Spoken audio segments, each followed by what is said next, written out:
Ce urmează să vă povestesc nu-i doar o simplă întâmplare, ci un avertisment. O istorie despre ceva mult mai vechi decât timpul, ceva ce așteaptă în tăcere, pregătit să fie eliberat.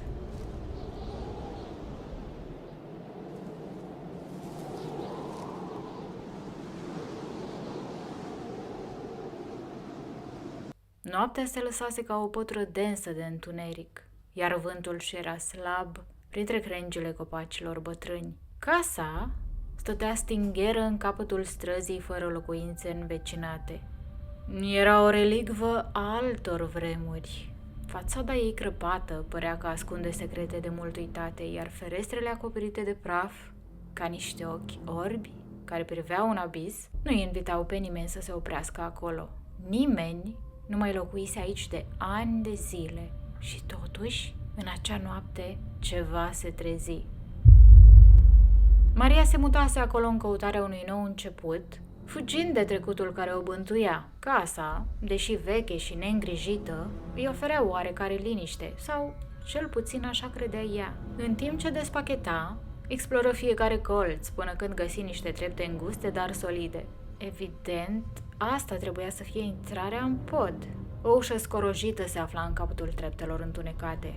Cu inima bătând mai repede, Maria împinse lemnul vechi, care scârțâi îngrozitor.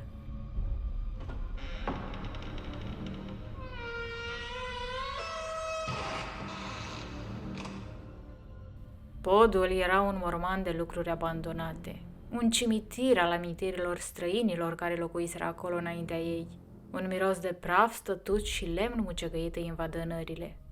Pe peretele din spate, acoperită pe jumătate de o pânză groasă de păianjen, zăcea o oglindă imensă. O oglindă în care te puteai vedea în întregime.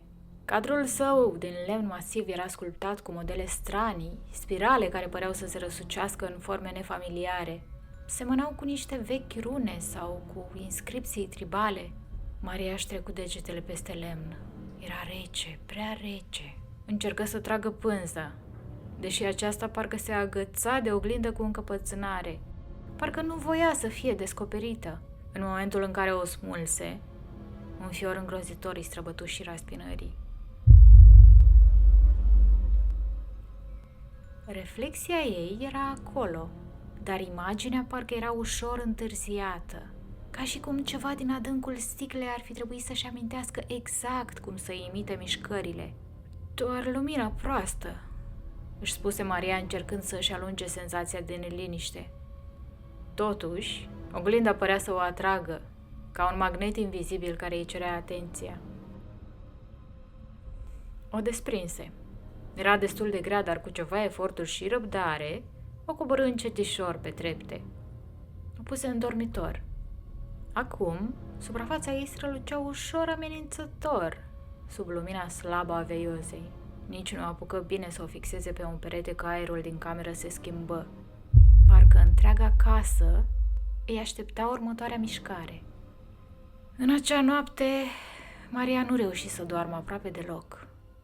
De fiecare dată când închidea ochii, avea senzația că ceva o privea. Când se întorcea spre oglindă, reflexia ei era acolo, dar ceva părea diferit. La început ignoră senzația, punând-o pe seama oboselii, dar lucrurile începură să se schimbe subtil. Într-o zi remarcă ceva bizar. Oglinda părea să se fi mișcat puțin, o înclinație abia perceptibilă. Sau poate era doar casa veche care se lăsa, își spunea ea, până într-o seară.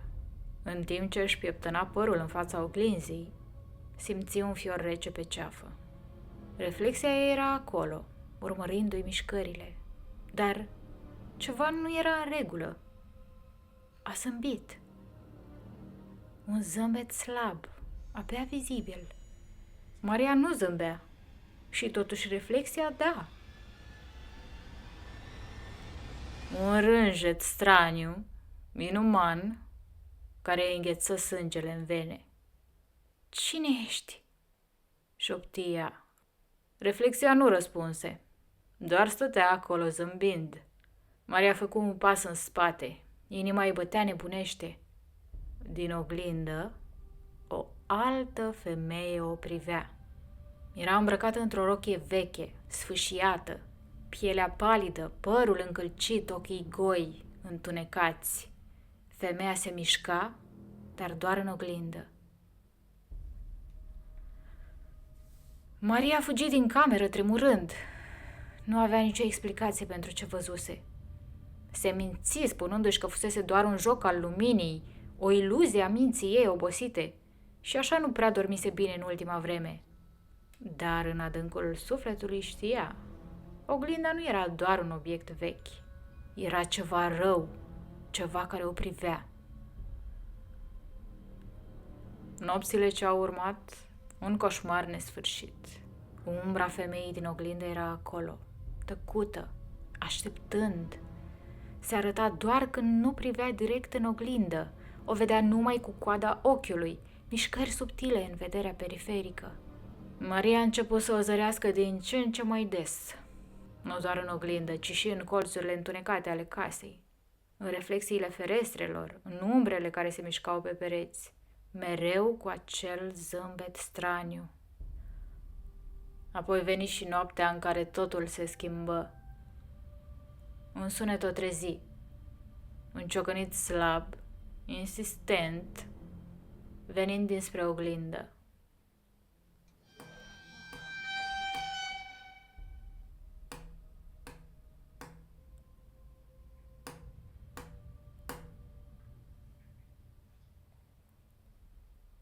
Maria se ridică încet din pat. Cu fiecare pas, aerul devenea mai rece, o răceală nenaturală care îi pătrundea în oase. Oprindu-se în fața oglinzii, întinse o mână tremurândă spre suprafața netedă. Atunci o auzi, o șoaptă slabă, aproape seducătoare, dar înghețată ca moartea. Vino mai aproape. Își simți sângele înghețând. Fugi din cameră și trânti ușa. Respirația s-a cadat, aerul rece, dar ceva era diferit. Simțea că nu mai era doar o simplă reflexie în oglindă. Necunoscuta din oglindă era reală și voia ceva de la ea. Nu mai putea rămâne acolo, așa că fugi. Săptămânile următoare au fost groaznice.